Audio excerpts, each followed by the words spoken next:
ગલગોટો મેં ચૂંટીને લીધો દિન તક દિન ગદા ગલગોટો ગલગોટો ગલગોટો ગલગોટો.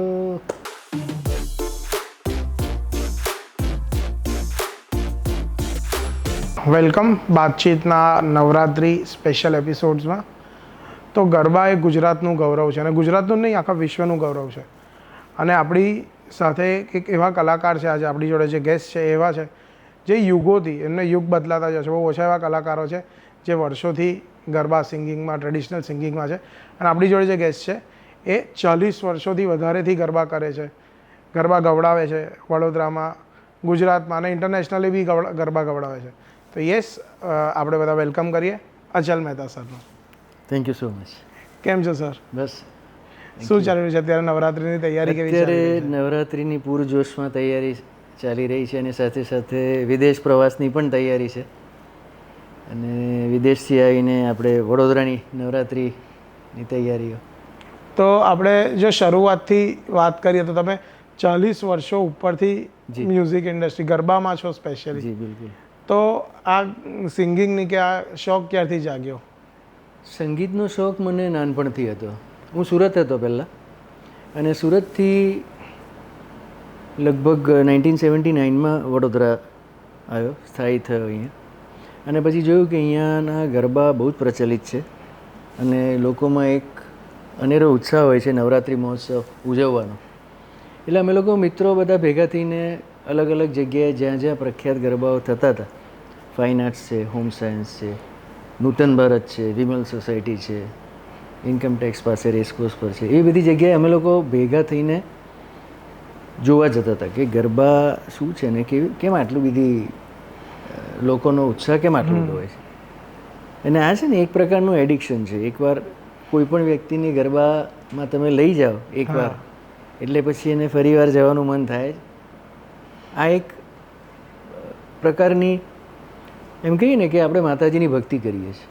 આ મનોરંજનનું સાધન નથી, પણ સાથે બધા ભેગા મળી અને માતાજીની ભક્તિ કરતા હોય છે, એનો પર્વ છે નવરાત્રિ. અને થયું એવું કે અમે લોકો જે મિત્રો હતા, 6-7 મિત્રો, એ બધાનો એક કોમન ઇન્ટરેસ્ટ હતો મ્યુઝિક. સો વી થોટ કે ચલો લેટ્સ મેક, આપણે એક આપણું આવું ગ્રુપ બનાવીએ, વૃંદ બનાવીએ સંગીતનું, અને આપણે પણ આ ક્ષેત્રમાં જંપલાવીએ. એમ કરીને 1982માં અમે રિષભ ગ્રુપ ફોર્મ કર્યું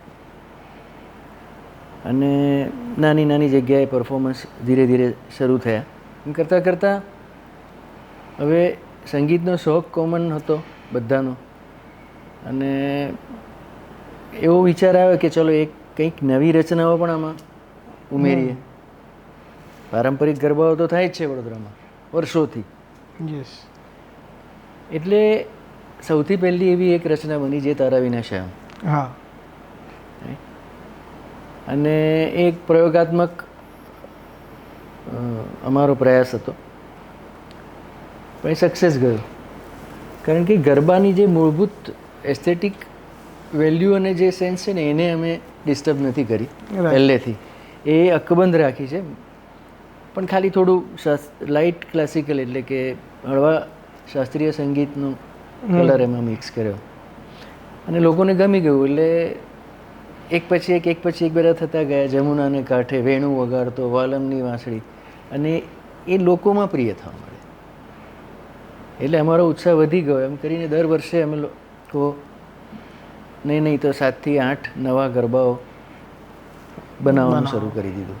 આજે લગભગ 200થી વધારે રિષભ ગ્રુપની રચનાઓ હશે. ક્યાં વાત! અને લગભગ દરેક ગ્રુપ, રિષભ ગ્રુપના ગરબા થોડા તો ગાય જ છે. 100%. દરેક પ્રોગ્રામમાં તમે કોઈ પણ કલાકાર કોઈ પણ ગ્રુપના પ્રોગ્રામમાં જશો ગરબાના, તો રિષભ ગ્રુપના ગરબા તો ગવાતા જ હશે. તો જ્યારે આ 4-5 મિત્રો સુરતથી આવ્યા, એમને જોયું, તો રિષભ ગ્રુપ બનાવવાનો આઈડિયા કેવી રીતે આવ્યો કે આપણે એવું કંઈક ગ્રુપ બનાવીએ? હા, સુરતથી ખાલી હું જ આવ્યો હતો, બાકી મારા 2 કઝિન્સ અને ફ્રેન્ડ્સ બધા અહીંના જ હતા. ઓકે. અમે લોકો મિત્રો છે ને સાંજે હેંગઆઉટ માટે ભેગા થતા હતા અલકાપુરી સર્કિટ હાઉસની સામે, સંપતરાવ કોલોનીમાં. હવે મેં પહેલાં જેમ આપને જણાવ્યું કે સંગીતના રસિકો હતા બધા, એટલે ત્યાં બેસીને ગાવાનું, ગીતો, ભજન, ગઝલ અંદર બેસીને જ. એ ઉપરથી પ્રેરણા થઈ કે હવે આપણે આપણું પોતાનું ગ્રુપ બનાવવું જોઈએ. ત્યાં ગાવાની ખૂબ મજા આવતી હતી પાળી પર બેસીને, પણ એ બધું અમારા પોતાના આંતરિક આનંદ માટે જ કરતા હતા. પછી વ્યવસ્થિત રીતે રિષભ ગ્રુપની સ્થાપના કરી. અને જેમ તમે કીધું કે તમે અહીંયાના શેરી ગરબા જોયા હતા વડોદરામાં, જે નાના નાના શેરી ગરબા થતા હતા, તો આ આખું જે ટ્રાન્સફોર્મેશન આવ્યું છે, શેરી ગરબાઓ બી થાય છે અત્યારે, પણ અત્યારે આટલા મોટા પાયે આટલા બધા લોકો એકસાથે આવે, તો એ ટ્રાન્સફોર્મેશન તમે વિટનેસ કર્યું છે. જી. તો એના વિશે તમારું શું કહેવું છે આ ટ્રાન્સફોર્મેશન વિશે? એકચ્યુઅલી શું છે કે નાના સ્કેલ પર તો ગરબા થતા જ હતા. પછી જેમ જેમ ગરબાનો પ્રેમ લોકોમાં વધતો ગયો, તો એક પર્ટિક્યુલર ઝોનમાં કે રિજનની અંદર સપોઝ 10 સોસાયટી હોય તો એ લોકોએ નક્કી કર્યું કે આપણે ભેગા મળીને કરીએ અને એને મોટા ફલક પર લઈ જઈએ, લાર્જ સ્કેલ પર પરફોર્મન્સ. 10 જગ્યાએ અલગ અલગ કરવા એના કરતાં આપણે એક લાર્જ સ્કેલ ફંક્શનનું અરેન્જમેન્ટ કરીએ અને ત્યાં મોટા ગરબા કરીએ. And that is how the first large scale garba Mehsana નગરમાં અમે લોકોએ સ્ટાર્ટ કર્યા. રાઈટ. મહેસાણા, નિઝામપુરા મહેસાણા નગરની અંદર સૌથી પહેલાં મોટા લાર્જ સ્કેલ ગરબા થયા. અને જ્યારે તમે બધા 4-5 જણ મળીને એક વસ્તુ ચાલુ કરો, જે થાય ને આટલા વર્ષોથી ચાલે છે, રિષભ ગ્રુપ બી આટલા વર્ષોથી ચાલે છે, બિલકુલ. તો અમુક વાર એવું થાય કે અમુક લોકો અંદરથી છૂટે બી અને અમુક લોકો નવા બી આવે. હા, જે બેઝિક 6 જણ અમે લોકો હતા એમાંથી અત્યારે અમે લોકો 2 જણા છીએ. હા, અતુલભાઈ પણ અમારી સાથે જ હતા, એમણે એમના નવા ગ્રુપની રચના કરી. હા, એ જ રીતે બાકીના બીજા 3 મિત્રો હતા, એ લોકોના વ્યવસાય ને બધાને કારણે એ લોકોએ સંગીતની એક્ટિવિટી ઓછી કરી અને અત્યારે હું ને મારો મિત્ર કૌશિક અમે 2 જણા આ રિષભ ગ્રુપ ચલાવી રહ્યા છીએ. તો આવા ટાઈમે પોતાના ગ્રુપને કે પોતાના સંઘને મેન્ટેન રાખવું અને એવરી ટાઈમ એવરી યર લોકોને નવું આપ્યા કરવું એ કેટલું ડિફિકલ્ટ હોય? એ એકચ્યુઅલી બહુ ડિફિકલ્ટ છે, કારણ કે અત્યારે લોકોનો ટેસ્ટ પણ બદલાતો જાય છે, એટલે તમારે લોકોના વિચારો સાથે, લોકોના ટેસ્ટ સાથે ચાલ્યા કરવું પડે. હા, and that is what is very important, કારણ કે મેન્ટેન કરવું બહુ અઘરું છે. અત્યારે આપણે જોયું હશે કે એવા તો કેટલાય બધા ગ્રુપ નવા થતા હશે, પણ એ પછી 1 વર્ષ 2 વર્ષ પછી મેન્ટેન નથી થતું, વિથ વોટ્સ એવર રીઝન, કમનસીબે. પણ જો ચાલુ રહે ઇટ ઇઝ એક્સલન્ટ અને બહુ સારી વાત કહેવાય. ઘણા ગ્રુપો છે એવા કે જે લોકો વર્ષોથી કન્ટિન્યુ થઈ રહ્યા છે. અને અત્યારે બીજી બધી સિટીઝમાં કે આપણે જો વડોદરાથી થોડા દૂર જઈએ, અમદાવાદ જઈએ કે પછી રાજકોટ સાઈડ જઈએ, તો બધાના અલગ અલગ પોતાના સ્ટાઇલ છે ગરબાના. હા, એમાં આપણું વડોદરાનું એક મહત્વ છે, જે ટ્રેડિશનલ ગરબા જે છે, જે વર્ષોથી અહીંયા ચાલે છે ને, એ બહુ જ પ્રખ્યાત બી છે વિશ્વભરમાં.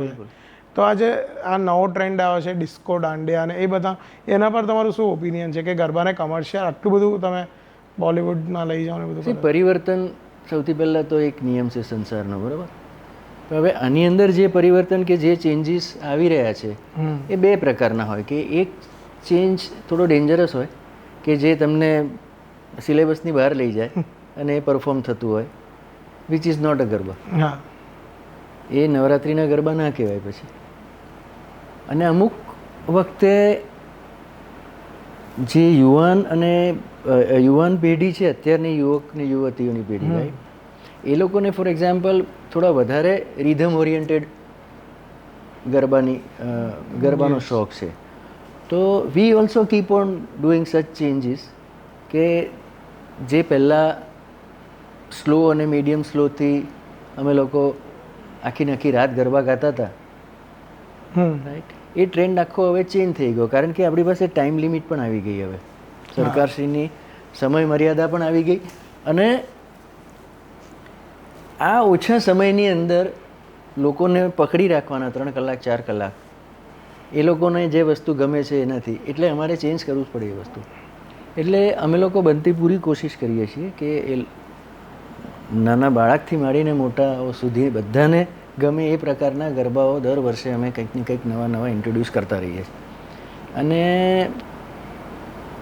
લોકોને પસંદ આવે છે એ વસ્તુ. પણ ક્યારે ફિલ્મ સોંગ્સ કે ફિલ્મ સંગીત આમાં ઇન્વોલ્વ નથી કરતા અમે. અને સોશિયલ મીડિયાનું જ્યારથી અત્યારે ઇમ્પોર્ટ તમે તો જ્યારથી ગાઓ છો ત્યારે સોશિયલ મીડિયા જેવું કંઈ હતું જ નહીં, હતું કશું હતું મોબાઈલ બી નહોતા એ ટાઈમથી તમે લોકો ગાઓ છો હા અને અત્યારે સોશિયલ મીડિયા પર અમુક પેલા જે અમુક ગીતો હોય ને એ વાયરલ થઈ જાય નવરાત્રી વખતે ને પછી તમને તમારી પાસે એવી ડિમાન્ડ્સ આવે કે પેલું ગીત ગાઓ ને આ વાયરલ થયું હા તો આવા સોશિયલ મીડિયાના ટ્રેન્ડ્સ જોડે તમે કેવી રીતે ડીલ કરો? જે વ્યવસ્થિત હોય સારી વસ્તુ હોય એ 100% આપણે લોકોને સામે પ્રેઝન્ટ કરીને પ્રસ્તુત કરવી પડે, પણ જે ખરેખર યોગ્ય ના હોય તો બે હાથ જોડીને નમસ્કાર કે આ બહુ અઘરી વસ્તુ છે, ફરી કોઈ વાર પ્રયાસ કરીશું. અને લોકોનું નિરાશ ટોલરન્સ ના કરાય હા લોકોને. ટોલરન્સ બી ઘટી ગયું છે ટોલરન્સ લેવલ કેમ કે પેલું હવે તમે પહેલાં આખું પિક્ચર જોવા લોકો બેસી જતા હતા પણ હવે તો 30 સેકન્ડની રીલ એટલો એમનો 30 સેકન્ડની રીલ હોય છે, એમાં તમે સ્ટેટિસ્ટિક્સ જોશો ને તે 4 સેકન્ડથી વધારે કોઈ જોતું જ નથી. 4-5 સેકન્ડ બસ. આપણી રીલ જોઈએ, મારું પોતાનું બી હું જોઉં છું, 4 સેકન્ડની અંદર બહાર નીકળી ગયા હોય માણસ, તરત સ્વાઇપ થઈ ગયું, બીજું આવે, ત્રીજું અને આવે, ચોથું આવે. આવા ટાઈમમાં જેમાં લોકોનું આટલું ઓછું પેશન્સ છે એમાં 3-4 કલાક લોકોને તમારા ગરબામાં આટલી સરસ રીતે રમાડવું કે જો પણ મારે એટલી વસ્તુ કહેવી પડે કે એકલા અમે જવાબદાર છીએ આ સફળતા માટે એવું નહીં.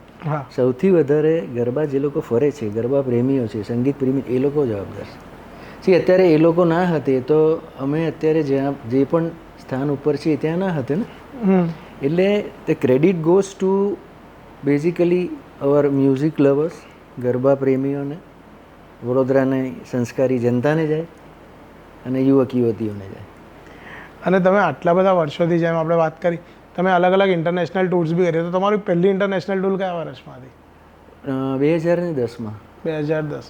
અને કઈ હતી એ જગ્યા? ઓસ્ટ્રેલિયા અને ન્યુઝીલેન્ડ હતું. તો જ્યારે તમે ફર્સ્ટ ટાઈમ ગયા ત્યારે તમને એવું હશે કે હવે હું વડોદરામાં નથી, હવે હું એવી જગ્યાએ છું જ્યાં ખાલી વડોદરાના નહીં આખા ગુજરાતમાંથી લોકો હશે અને દરેક લોકોની અલગ અલગ સ્ટાઇલ હશે ગરબા રમવાની જે રમીને લોકો મોટા થયા હશે. બરોબર. તો તમે પછી એ વખતે તમે કેવી રીતે પોતાની જાતને તૈયાર કર્યો? તમારો સેટ કેવો હતો એ વખતે? એ વખતે અમે થોડો ટાઈમ થોડું ઓરિએન્ટેશન જેવું કરવું પડે. આઈ એમ ટોકિંગ અબાઉટ 2010 એ વર્ષની વાત કરું છું કે 2 દિવસ ગરબા હોય તો પહેલે દિવસ એક વેન્યુ પર 2 દિવસ ગરબા છે તો આ ફર્સ્ટ ડેના થોડી ઓરિએન્ટેશનમાં ટાઈમ જાય. પણ લોકો પણ એડવાન્સમાં વર્ક કરતા હોય છે, રાઈટ? કે when they know that we are coming there to perform garba, એટલે ગરબાના દિવસના અઠવાડિયા મહિના પહેલાં એ લોકો પ્રેક્ટિસ કરવાનું શરૂ કરી દે અને શીખવાનું શરૂ કરી દે. ક્લાસીસ ચાલુ થઈ જતા હોય છે ગરબાના સ્ટેપ શીખવા માટે, રાઈટ? તો બહુ ઓછો ટાઈમ લાગે એ લોકોની સાથે સિંક થતા, પણ થઈ જાય. એ તમે તમારો સેટ સેમ જ રાખો છો સેમ વડોદરાનો. અને તો બી એ લોકો એટલું સરસ રીતે રમે. બિલકુલ બિલકુલ. અને આટલા 40-50 વર્ષથી અવાજને કેમનો મેન્ટેન કરવાનો? એ એકચ્યુઅલી એને માટે આ બધી માતાજીની ભગવાનની કૃપા છે, સરસ્વતી માની કૃપા છે. આપણે કશું જ નથી કરી શકતા એમાં. અને સંગીત ખાસ કરીને ગાયન એવી વસ્તુ છે ને કે તમને જો ઈશ્વરની ભેટ ના હોય, 80% ગિફ્ટેડ ના હો તમે, તો આ વસ્તુ શક્ય નથી બનતી. 20% પછી તમારી મહેનત. એટલે તમે પ્રેક્ટિસ કેવી રીતે કરો છો અવાજને? કેમ કે હવે તમે પ્રોગ્રામ કરો એ અલગ અલગ હોય પણ 9 દિવસ સેમ એનર્જી જોડે. હા, કારણ કે થ્રુઆઉટ 365 ડેઝ અમે લોકો, હું પોતે ગાવામાં છું, સિંગિંગમાં હું જોબ બી કરતો હતો. એવું ઓકે. 2000ની સાલથી હું ટોટલી 100% મ્યુઝિકને એમાં આવી ગયો. આઈ લેફ્ટ માય જોબ અને પછી હું આમાં આવ્યો. પણ થોડો રિયાઝ તો રોજ કરવો જ પડે. અને આમાં શું છે કે સંગીત બેઝિકલી શ્રવણ વિદ્યા છે. એટલે જેટલો રિયાઝ તમે 1 કલાક અત્યારે ગાઈને રિયાઝ કરો અને પ્રેક્ટિસ કરો એના કરતાં 2-2.5 કલાક તમારે સાંભળવું પડે તો તમને આવડે. આ એક સિમ્પલ ફોર્મ્યુલા છે કે જેટલું તમે ગાઓ એનાથી ડબલ 2.5 ગણું તમારે સાંભળવું પડે તો જ આવડે. અને હું શીખતો હતો મારા ગુરુ પાસે નવા કમ્પોઝિશન્સ બધા. મેં પ્રાથમિક તાલીમ કોઈ નથી લીધી, નહીં સુરતમાં કે અહીંયા, પણ નવા ગીતો શીખવા પડે ને, તો એ મારા ગુરુ પાસે હું શીખતો હતો. અને મારા ગરબાના ક્ષેત્રના ગુરુ એટલે ડૉક્ટર શ્રી કલહંસ પટેલ. એમના જ ગીતો ગાઈને હું આ ક્ષેત્રમાં આવ્યો. તો તમે એમને કેવી રીતે મળ્યા? હું એમને વડોદરામાં મેં નહીં આપને કીધું કે હું ફાઇન આર્ટ્સ હા. હોમ સાયન્સ બધી જગ્યાએ સાંભળવા જઈએ અમે. એટલે હવે ગાયકનો જીવ હું એટલે સ્વાભાવિક છે કે હું સરને મળવા જાઉં. હમ. એમ કરતાં કરતાં થોડો પરિચય થાય પછી એમની પાસેથી જે પ્રસાદી રૂપે શીખવા મળે એ શીખવાનું અને બહુ પ્રેમથી એમણે શીખવાડ્યા. પણ અત્યારે એ ગીતો આજથી સમજો 40 વર્ષ તો એ અને એમના એ જ ગીતો એમણે નહીં તો 20-25 વર્ષ પહેલાં ગાયા હશે. એટલે જે ગીતો હું અત્યારે ગાઉં છું લોકોમાં અત્યારે પોપ્યુલર છે, જેમ કે હેરામાં કોઈ બચાવો રે, ઓલો કાળિયો રે, કુવેરે પાણી રે ગયા હતા, એ બધા 70 વર્ષ જૂના ગીતો છે. ઓહો. અને even આ તારા વિના શ્યામ તમે જુઓ, એ પણ 40+ યર્સ થઈ ગયા. 40 યર્સ જેવું થયું એને. એટલે આપણે કાયદામાં રહીને અમે કામ કર્યું, સંગીતના નિયમોને વળગી રહીને. અને પછી મેં કીધું એમ બધો શ્રેય જાય છે વડોદરાની જનતાને, અને જેમ કે આજના પોડકાસ્ટનો શ્રેય તમને પોતાને જાય છે. રાઈટ? ક્યાં વાત છે સર.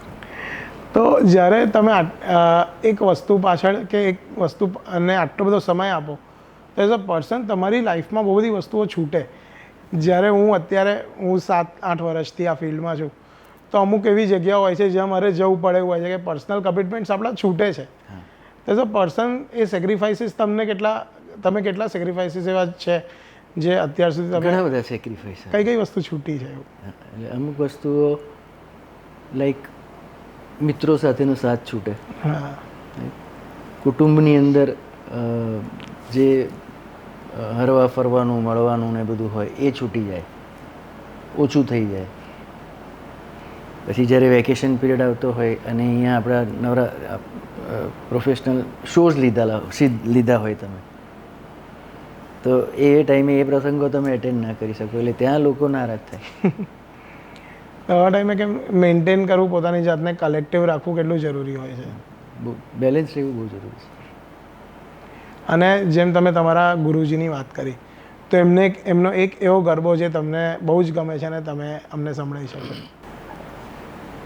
કુવેરે પાણી રે ગયા તા, ઉઈ મારે મો કાંટો રે વાગ્યો, ઉઈ મારે મો કાંટો રે વાગ્યો, પગમાં નહીં ને મારા દલડામાં વાગ્યો, પગમાં નહીં ને મારા દલડામાં વાગ્યો, કુવેરે પાણી રે ગયા તા, ઓલ્યો કાળિયો રે એ ન જવા દે ઘર મને, અટક ચાળીઓ રે એ ના જવા દે ઘર મને, હો રે હું તો નારે થવાની થાઉં રે, હો રે હું તો નારે થવાની થાઉં રે, હો રે હું તો જઈને જશોદાને કહું, જશોદાને કહું, જશોદાને કહું, ઓલ્યો કાળિયો રે.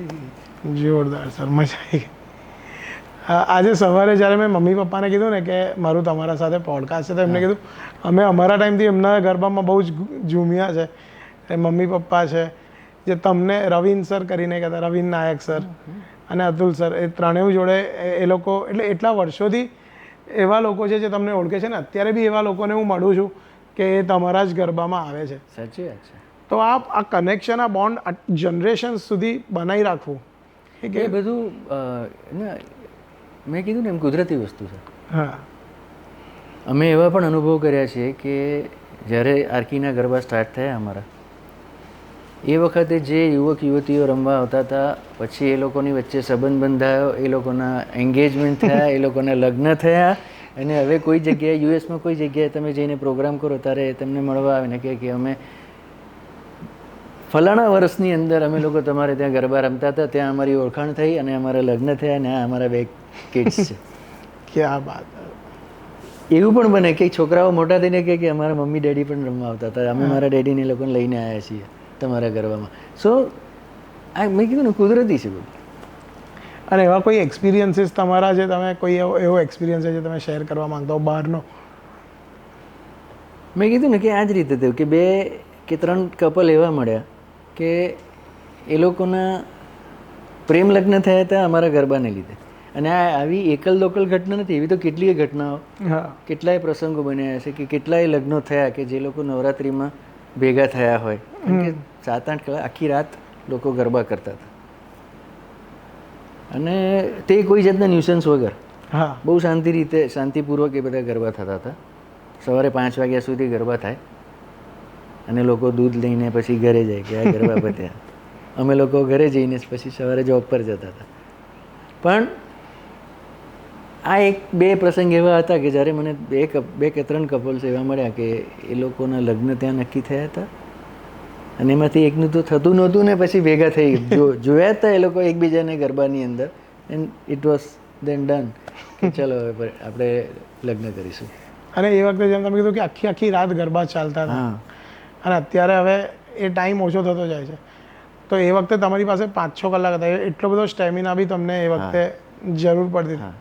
તો એ સ્ટેમિના કેવી રીતે 6 કલાક જો તમારે ગાવાનું હોય, એ એકલા અમારા સ્ટેમિના નહીં, ફરનારાઓ પણ ફરનારાઓ પણ હોય. હા મેં નહીં કીધું કે આ આપણે ખાલી મનોરંજનના સાધન તરીકે ગરબા નથી ગાતા, પણ એક માતાજીની ભક્તિ કરીએ છીએ, શક્તિની આરાધના કરીએ છીએ. એટલે આ તમે જોજો કે તમારા ઘરમાં કે કોઈ પણ ઘરમાં દીકરીઓ હોય, એ લોકો બધા 6-6, 7-7 કલાક, 3-3, 4-4 કલાક ફરીને પણ સવારે થાક નથી હોતો, એ લોકોના પગ નથી દુખતા.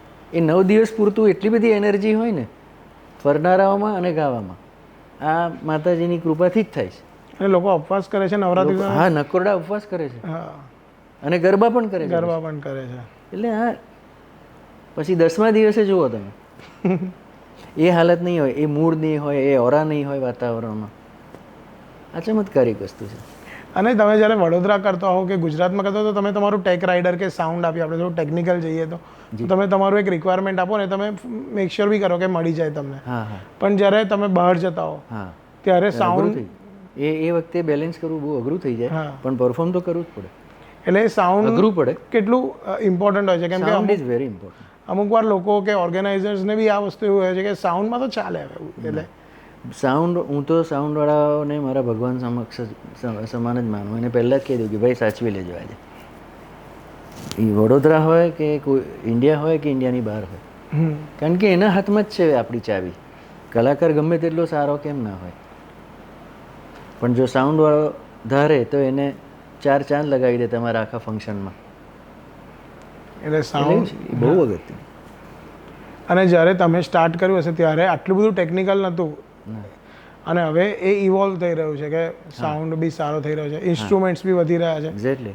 તો એ તમે જ્યારે કમ્પોઝિશન કરો ત્યારે ઓછા ઇન્સ્ટ્રુમેન્ટ્સમાં અને વધારે ઇન્સ્ટ્રુમેન્ટ્સમાં એ કેવી રીતે તમે મેનેજ કર્યું એ વખતથી ને અત્યારથી લઈને? બહુ સિમ્પલ જવાબ તમને આપું ને કે અમે લોકો જ્યારે પહેલાં લાઈવ શો કરતા, આપણે let's come to audio recording part. હા એ વખતે આટલી બધી ફેસિલિટી હતી, મલ્ટી ટ્રેક રેકોર્ડિંગ સિસ્ટમ હતી નહીં એ વખતે. 2 ટ્રેક રેકોર્ડિંગ જ થતું હતું લાઈવ. એટલે આવા એક મોટા એકોસ્ટિક હોલની અંદર બધા મ્યુઝિશિયન્સ અને બધા ગાયકો ભેગા થઈને બેસે, તમારે ગાવાનું શરૂ કરવાનું, એ લોકો વગાડે તમારી સાથે જે પ્રમાણે કમ્પોઝિશન હોય એ પ્રમાણે. હવે એક જણની ભૂલ થઈ એટલે ત્યાં કટ થાય, એટલે ફરી પાછું એ સોંગ પહેલેથી શરૂ કરવાનું બધાએ. ભલે મેં ભૂલ ના કરી હોય તો મારે ગાવાનું હોય.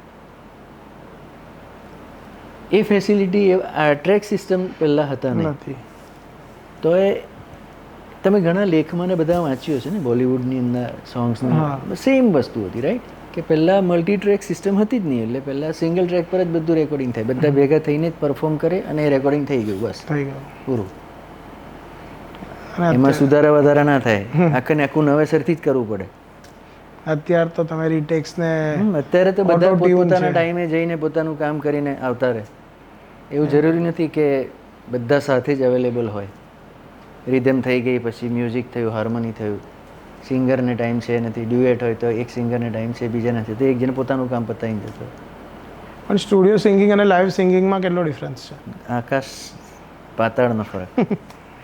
ત્યાં આગળ રીટેક થઈ શકે, લાઈવમાં રીટેક ના થાય.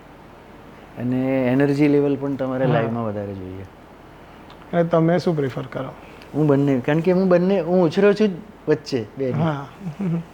રાઈટ? કારણ કે લગભગ વર્ષોથી અમારી ઓડિયો કેસેટ્સ ને સીડીઝ ને બધું બનાવતા જ આવ્યા અમે, અને સાથે સાથે આ એટલે કુદરતની કૃપાથી બંનેમાં બેલેન્સ કરીને ચાલીએ છીએ. બંનેમાં બેલેન્સ કરીને હું પરફોર્મ કરું છું.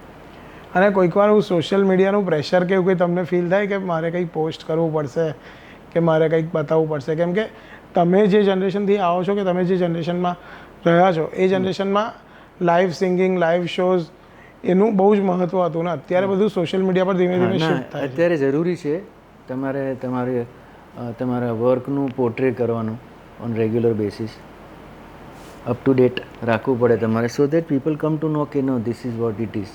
આ લોકો છે હજી અને આ આવી વસ્તુ છે, કશું નવું બનાવ્યું હોય તો એ લોકોને સાંભળવા મળે અને એ લોકોનો રસ જાગૃત થાય.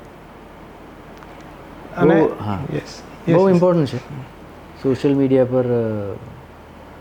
It is one kind of marketing, advertising marketing. Posting કરતા રહેવું. હા.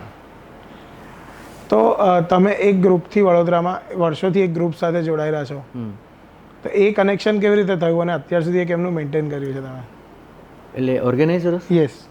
હા, એ મિત્રતા, ફ્રેન્ડશિપ. એ ફ્રેન્ડશિપની શરૂઆત કેવી રીતે થઈ? ફ્રેન્ડશિપની શરૂઆત એ રીતે થઈ કે અમે જ્યારે મહેસાણા નગરમાં ગરબા કરતા હતા ને ત્યારે 2 કે 3 વર્ષ થયા પછી એ લોકોએ બંધ કરવાનું નક્કી કર્યું કે હવે અમે બીજા કોઈને કહીશું. અને ઇન્સિડન્ટલી એ વખતે અમે આરકી ગરબાઝના આયોજકો સાથે સંપર્કમાં આવ્યા. એમને બીડું ઉઠાવી લીધું અને એ વખતે હોટલ વેલકમે આઈ થિંક સ્પોન્સરશિપ લીધેલી અને ચીકુવાડીમાં ફર્સ્ટ ટાઈમ ગરબા કર્યા. પછી એ સફળતા અને યોગ્યતા અમારામાં જોઈ એમણે, એટલે next year, 3rd year, 4th year એમ કરીને 11 વર્ષ પૂરા થયા. એ જ રીતે મહાશક્તિમાં થયું. મહાશક્તિમાં આ વર્ષે 26મું વર્ષ છે અમારું. ઓહો. ગયા વર્ષે અમે સિલ્વર જ્યુબિલી સેલિબ્રેટ કરી. 25 years. સો આરકી ગરબામાં 11 વર્ષ રહ્યું અને અહીંયા મહાશક્તિ જોડે આ 26મું વર્ષ હશે. અને સૌથી મોટી વિશેષતા એ છે કે મહાશક્તિના ગરબા જયેશભાઈ ઠક્કર કરી રહ્યા છે. એ છે ને નોન કોમર્શિયલ ગરબા છે. ઓકે. એટલે ત્યાં કોઈ પણ પ્રકારની એડવર્ટાઇઝિંગ કે સ્પોન્સરશિપ નથી હોતું. એ એક જ વ્યક્તિ આખા ફંક્શનનો ખર્ચો પોતે ભોગવતા હોય છે. એ ઉદ્યોગપતિ છે. ઓકે. અને ગર્લ્સ માટે પાસીસ નથી હોતા, બોયઝ માટે મિનિમમ પાસ હોય મોનિટર કરવા માટે. યસ. અને વ્યુઅર્સનું ફ્રી હોય છે. સો મહાશક્તિના ગરબા અમે જે 25 વર્ષથી કરીએ છીએ જયેશભાઈ સાથે, એ એકમાત્ર એવા છે કે જે નોન કોમર્શિયલ છે 100%. તમને ગ્રાઉન્ડ પર કોઈ એડવર્ટિઝમેન્ટ કે કોઈ બેનર્સ એવું કશું નહીં દેખાય. એટલે સિંગર કે મ્યુઝિક ગ્રુપ અને ઓર્ગેનાઇઝેશનનું કોર્ડિનેશન હોવું કેટલું જરૂરી છે? બહુ જ જરૂરી છે. મેં કીધું અમે 25 વર્ષ થયા અમારા, લાસ્ટ યર સિલ્વર જ્યુબિલી કરી. ઇટ્સ એ સંબંધ બંધાઈ ગયો ને. એટલે એક નૈતિક જવાબદારી થઈ ગઈ મારી અને એમની અમારા એકબીજા પ્રત્યેની, અને અમારા બંનેની સોસાયટી સાથેની જવાબદારી થઈ ગઈ. એટલે અત્યારે એવું જોવાય છે કે લોકો બહુ સ્ટેબલ નથી હોતા, બહુ જ તૂટ્યા કરે છે, નવું બન્યા કરે. પણ એવા ટાઈમે આટલું બધું મેન્ટેન રાખવું આટલા વર્ષો, એ બી એક બહુ જ સારું અચીવમેન્ટ જેવું કહેવાય. એ પ્રોપર સિંક્રોનાઇઝ થઈ ગયું છે એટલે બહુ સરસ રીતે ચાલે છે. અને કોઈ એક એવો તમારો કમ્પોઝ કરેલો ગરબો જે તમને બહુ જ ગમતો હોય, તમને ગમતો હોય એવો? મારો લખેલો અને કમ્પોઝ કરેલો એક ગરબો સંભળાવો. ઘણા લખ્યા અમે અને કમ્પોઝ બી ઘણા કર્યા. એમાંનો જે મને સૌથી પ્રિય છે એક, વાલમની વાંસળી વાગી મારા વાલમની વાંસળી વાગી, જમુનાજી જલ ભરવા ગઈ હતી ત્યાં તો વાલમની વાંસળી વાગી. તો કમ્પોઝિશન અને રાઇટિંગ એ બંને એક અલગ પર્સપેક્ટિવ છે. આખો પરફોર્મ કરવાને જોડે આપણે કમ્પેર કરીએ તો આટલા બધા throughout the year programmes અને નવરાત્રિ, એમની વચ્ચે તમે લખવાનો ટાઈમ ક્યારથી શોધો છો? આ બધું મૂડ ઉપર થતું હોય. કોઈક વાર વિચાર આવી જાય, કોઈ ધૂન મગજમાં આવે, કોઈ ટ્યુન આવે, કોઈ સારા શબ્દો આવે, એટલે અમે લોકો લખી લઈએ, ટ્યુન રેકોર્ડ કરી લઈએ અને પછી એને ધીમે ધીમે ડેવલપ કરીએ. એટલે કમ્પોઝિશન તમે કેવી રીતે, એટલે કમ્પોઝિશનનું આર્ટ તમે કેવી રીતે શીખ્યા? યસ. તો હવે મારે બીજો એક ક્વેશ્ચન એ પૂછ્યો હતો કે વડોદરામાં તમે જ્યારે કશેક બહાર જાઓ અને લોકો તમને મળે, એવું કોઈક ફની ઇન્સિડન્સ કે એવું કંઈ તમને યાદ હા નોર્મલી હવે આટલા વર્ષોથી આ ક્ષેત્રમાં છું એટલે કશે પણ તમે જાઓ ને એટલે તમને તમારા ફેન ફોલોઅર્સ 2-4 તો મળી જ જાય અને બસ ત્યાં સેલ્ફી લેવાય અને છૂટા પડીએ એકબીજાને. અને બીજો એક ક્વેશ્ચન હતો, આ અમે બધા જ સિંગર્સ જોડે ગરબા આર્ટિસ્ટ સાથે બી ડિસ્કસ કર્યો છે જી કે લોકો આમ અત્યારે 3-4 વર્ષથી કે 5 વર્ષથી થયું છે કે આવીને ફોટા પાડ્યા કરશે. સિંગર્સનું 8:30નો ટાઈમ હોય ગાવાનો, હા એ લોકો પરફોર્મ કરતા હોય ને લોકો રમવા કરતાં વધારે પહેલાં 15-20 મિનિટ અડધો કલાક ફોટા પાડે. હા એટલે ના પ્રેઝન્સ બતાવવાની ને કે આજે આવ્યો છે યાર, એટલે એ બી એક મસ્તી છે ને. કે હવે એટલું બધું એવું થઈ ગયું છે ને કે હું રમું એના કરતાં વધારે કે નેશનલ એન્થમ બી ચાલતું હશે ને તો બધા સ્ટોરી લેતા હશે નહીં ઊભા રહેવા કે ગાવાના બદલે. ના એ એક લોકોની મોજ મસ્તી છે છોકરાઓની. તો એટલે એના પર જ મારે તમારો ઓપિનિયન જોઈતો હતો કે ના, એ મસ્તી કરે છે ને બસ કરવાની. અને શું એઝ લોંગ એઝ એ લોકો ફંક્શનમાં ડિસ્ટર્બન્સ ક્રિએટ નથી કરતા ત્યાં સુધી 1 કલાક વહેલા આવીને ફોટો, કારણ કે ડ્રેસિંગ નવું હોય, આટલા બધા કપડાં અને કેટલા બધાને બતાડવાના હોય ફોટા, રૂબરૂ મળવાનું હોય, બધાને બતાવવાના હોય, મોકલવાના હોય, સ્ટોરીમાં અપલોડ કરો, રીલમાં અપલોડ કરો, એટલે આ બધું it is part of fun. અને આટલા વર્ષોથી મ્યુઝિક કરવા માટે અને અત્યારે આગળ બી કન્ટિન્યુ કરવા માટે શું મોટિવેટ કરે તમને? કઈ એવી એક વસ્તુ છે? બસ મને ગરબા માટે તો સંગીત એવી વસ્તુ છે ને કે બહુ ઊંડો સમુદ્ર છે. જેટલું ડૂબો તમે, જેટલી ડૂબકી અંદર જાઓ ને એટલું ઉતર્યા જ કરવું, એનો અંત નહીં આવે કોઈ દિવસ. એટલે મને એમ સેટિસ્ફેક્શન ના થાય કે ભાઈ ચાલ હવે બસ બહુ થયું, થાકી ગયા, નેવર. અને દેટ્સ અ બેઝિક રીઝન કે વી આર ગોઈંગ અહેડ. અને 40-45 વર્ષ પહેલાંનો અચલ મહેતા જો તમને મળે તો તમે એની એવી કઈ વસ્તુ કહેશો કે આ ના કરતો? એવી એક વસ્તુ જે તમે એને કહેવા માંગતા, કે એક ભૂલ તમે નાનપણમાં એવી કોઈ કરી હોય હા કરી તો એ તમે એને કહેવા માંગતા હો કે આ ના કરતો, તમે શું કહો? હું એને એવું કહું કે સમજદારીપૂર્વક કામ લેવાનું અને એટલે સંગીતને લઈને કે સામાન્ય રીતે લાઈફને લઈને, મ્યુઝિકને લાઈફ બધું. મ્યુઝિકની લાઈફને બરોબર. એટલે કોઈ પણ દલીલ કરતાં પહેલાં 4 વાર વિચારીને દલીલ કરવી અને બને એટલા જમીન પર રહીને જ રહેવાનું, બહુ આકાશમાં હવામાં ઉડવાની જરૂર નથી. ગ્રાઉન્ડેડ રહેવું ઓલવેઝ. અને એને તમે શું કહેશો કે ભવિષ્ય તારું કેવું હશે? એટલે જો હું સલાહ આપું ને એ સલાહ પ્રમાણે ચાલે તો અત્યારે જે હું છું એના કરતાં વધારે સારું ભવિષ્ય. તો અત્યારના યુવાનોને કે અત્યારના યંગ સિંગર્સ છે, મ્યુઝિશિયન્સ છે, જે લોકો ગરબા શરૂ કરી રહ્યા છે કે જેમને ગરબા શરૂ કરવા છે, એમના માટે તમારી એક એડવાઇસ શું હશે? એમને માટે મારી એડવાઇસ એ જ છે કે વડોદરાના જે પણ યુવાન કલાકારો છે, મારા સિવાયના બીજા બધા કલાકારો ભાઈ અપકમિંગ આર્ટિસ્ટ છે, કલ્ચર અને ટ્રેડિશનને બાજુ પર નહીં મૂકવાનું. જો ગરબા ગાતા હોઈએ તો હા, સંગીતના પ્રકાર ઘણા છે પણ ગરબાની રીતે જ ગવાવા જોઈએ અને ગરબાની રીતે જ સ્ટેજ ઉપર પરફોર્મ થવા જોઈએ, સંપૂર્ણ વિનય, વિવેક અને મર્યાદાઓને ધ્યાનમાં રાખીને. સો વન લાસ્ટ ક્વેશ્ચન, એક ઓડિયન્સનો ફેવરેટ ગરબો જે તમે ગાતા હો એ? ગલગોટો મેં છૂટીને લીધો દિન તક દિન ગદા, ગલગોટો ગલગોટો ગલગોટો ગલગોટો. ક્યાં વાત હે. Yes sir, so thank you વાતચીત માટે આવા. Thank you so much. બહુ જ મજા આવી તમારી સાથે વાત થેન્ક યુ કરીને. શ્રેય. તમારો પણ ખૂબ ખૂબ આભાર અને બહુ સારું ઉત્તમ કાર્ય કરી રહ્યા છો લોકો સુધી આ મેસેજ, સંદેશો પહોંચાડીને. તમારી સમગ્ર ટીમને મારા ખૂબ ખૂબ ધન્યવાદ. Thank you so much. Thank you.